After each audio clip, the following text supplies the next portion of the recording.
अस्सलाम वालेकुम सज्जनों ते मित्रों ते बेलियो की हाल है तुहाडा ठीक ठाक हो। टोबे विलेज तुहानू मैं खुश आमदीद कहना ते अज तुहानू एक खास वीडियो दिखा रहा कि जिहड़ी बड़े अरसे बाद मैनू भी वेखण नूं मिली है कि टैक्नोलॉजी के दौर दे विच तुसीं वेख रहे हो कि ढग्गियां नाल हल वसदा पिया ते कणक बीजण की तैयारी की जा रही है। तो अजकल टैक्नोलॉजी का दौर तो लोग चाहते हैं कि असी छेती छेती काम करिए तो काम करके तो वेले होइए तो घर बार जाइए अपने बीवी बच्चों च बैठिए। लेकिन ए वो किसान ने जिहड़े सुबह सुबह उठते हैं तो उठ के खेतों च हल चलाते हैं। ये दो फायदे ने, एक तो तुहाडे जिहड़े पैसे ने ट्रैक्टर की जिहड़ी गवाई गई है वो पैसे बचते हैं तो दूसरा तुहाडी सेहत बरकरार रहिंदी है, तुसी जल्दी बीमार नहीं हुंदे, तुसी एक्टिव रहिंदे हो। तो एक तुहाडे नाल मेरी होर दरखास्त है, गुजारिश है कि अगर जिहड़ा दोस्त जिहड़ा बंदा वीडियो देखदा पिया है, अगर वो भी चाहता है कि इस तरह की वीडियो वो सानू घल्ले तो असी अपने इस विलेज के चैनल ते चलाइए तो वो भी सानू वीडियो घल सकदा, सानू इस वीडियो ते मैसेज करे तो असी उन्होंने रिप्लाई करांगे तो असी अपना WhatsApp नंबर भी देवांगे। उस WhatsApp नंबर ते तुसी मैसेज कर सकते हो, सानू WhatsApp कर सकते हो तो तुसी भी इस चैनल का हिस्सा बन सकते हो, इस चैनल शामिल हो सकते हो। अगर तुहाडे कोल ज़्यादा खेतों ते ज़्यादा फसलां हैगियां ने तो उहदे च तुसी खेतीबाड़ी करते हो, तुसी चाहते हो कि इस टोबे विलेज ते साडी वो वीडियो चले तो असी वो वीडियो तुहाडी चलाउण नूं तैयार हैगे हां। ते यह गल रही ढग्गियां नाल वाहण दी ज़मीन तो 5000 पैली का लै रहे ने ट्रैक्टर वाले, तो ये तुहाडा 5000 ट्रैक्टर का भी बचदा तो यह तुहाडी सेहत बरकरार रहिंदी है। यह हैगा दे कोल एक पिंड पत्तोकी दे कोल टिब्बियां वाला, यह उत्थों वीडियो सानू किसी दोस्त ने घल्ली है तो उन्हां दा नाम है रियाज साहब।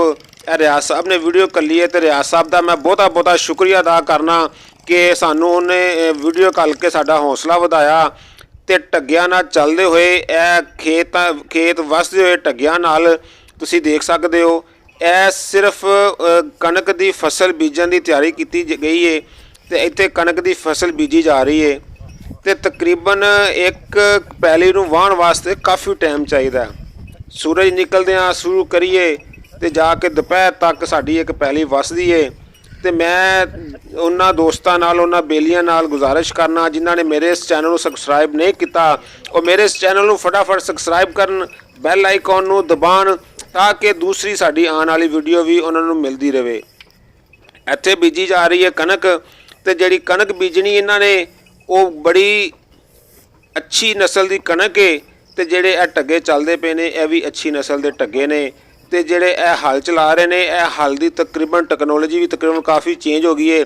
पहले एक नुक्कर वाला हुंदा सी हल तो हुण दो हिस्सों वाले हल हैगे ने तो हल चलते पे ने तो कणक की फसल बीजण की तैयारी की जाती पई है। आ देख सकते हो कि एक साइड ते हल वसदा पिया तो दूजी साइड ते बंदा कणक का छट्टा लांदा पिया। एक मखसूस झोली बनाई जाती है, उस झोली दे विच उस कणक नूं रखा जाता है तो रख के ते छट्टा लाया जाता हाथ दे नाल ते ताकि बराबर दी कणक पैली दे विच डिगे। ते जदों कणक डिगदी है तो फिर उस तो बाद जाके यह हल दे नाल फिर सुहागा चलाते हैं। सुहागा चलाने तो बाद जाके उहनूं जाके पानी लाया जाता है कोई हफ्ते बाद जाके तो फिर जाके एक कणक उगदी है। तो कणक बीजण वास्ते बड़ी मेहनत लगती है। तो मैं उन्होंने दोस्तों नाल गुजारिश करना कि जिहड़ी अपनी मैनू वीडियो घल्लना चाहते हैं तो मैनू वीडियो घल्लन तो मैं उन्होंने अपने इस चैनल की रौनक बनावां तो तुसी मेरा भी हौसला वधाओ तो मैं तुहाडा शुक्रिया अदा करांगा। तो तुसी देख सकते हो कि सुबह का टाइम है तो खेतीबाड़ी चलती पई है तो खेतीबाड़ी बड़े शानदार देखो किड्डे नज़ारे चलते पे ने। यह देखो झोली बन्नी बंदे ने तो लाई हुंदा छट्टा, लाई हुंदा छट्टा, खिच के ला छट्टा जवाना, खिच के ला छट्टा जवाना। क्या बात है तेरी, देखो हथ की वक्री एक्सरसाइज। यह देखो ला छट्टा ला छट्टा ला छट्टा, क्या बात है, क्या बात है तेरी। झोली बन्नी है तो छट्टे ते छट्टा सिट्टी हुंदा ते नाल किन्नुआं दे बूटे भी लगे हुए ने। क्या बात है, vitamin C vitamin C vitamin C. ते इस झोली च पाई हुई कणक ते वजदा होया छट्टा।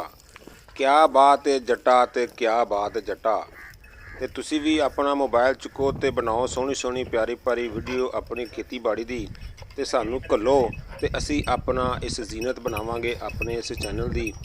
ਤੇ ਜਿੰਨੇ ਦੋਸਤਾਂ ਨੇ ਹਜੇ ਤੱਕ ਮੇਰੇ ਚੈਨਲ ਨੂੰ ਸਬਸਕ੍ਰਾਈਬ ਨਹੀਂ ਕੀਤਾ ਉਹ ਸਬਸਕ੍ਰਾਈਬ ਕਰੇ ਤੇ ਘੰਟੀ ਵਾਲਾ ਬਟਨ ਲਾਜ਼ਮੀ ਦਬਾਇਓ ਤਾਂ ਕਿ ਤੁਹਾਨੂੰ ਹਰ ਆਉਣ ਵਾਲੀ ਵੀਡੀਓ ਜਿਹੜੀ ਮਿਲਦੀ ਰਹੇ। ਤੇ ਇਹ ਚੱਲਦਾ ਹੋਇਆ ਢੱਗਾ ਤੇ ਜੀਓ ਜੱਟਾ ਤੇ ਜੀਓ ਜੱਟਾ, ਤੂੰ ਕੀਤਾ ਚੰਗਾ ਕੰਮ ਤੇ ਮੈਂ ਕੀਤਾ ਚੰਗਾ ਕੰਮ, ਕਿਆ ਬਾਤ ਹੈ ਜੱਟਾ ਕਿਆ ਬਾਤ ਹੈ ਜੱਟਾ। ਤੇ ਖੇਤੀਬਾੜੀ ਹੁੰਦੀ ਪਈ ਹੈ, ਤੁਸੀਂ ਦੇਖ ਸਕਦੇ ਹੋ ਬੜੇ ਖੂਬਸੂਰਤ ਨਜ਼ਾਰੇ ਨੇ। ਤੇ ਫਟਾਫਟ ਸਾਨੂੰ ਵੀਡੀਓ ਘੱਲੋ ਤੇ ਅਸੀਂ ਆਪਣੇ ਇਸ ਚੈਨਲ ਦਾ ਹਿੱਸਾ ਬਣਾਵਾਂਗੇ। ਤੇ ਬਾਕੀ ਕਹਿੰਦੇ ਨੇ ਅੱਲਾ ਹਾਫਿਜ਼, ਤੇ ਤੁਹਾਨੂੰ ਅਸੀਂ ਨਵੀਂ ਵੀਡੀਓ ਦੇ ਨਾਲ ਮਿਲਾਂਗੇ।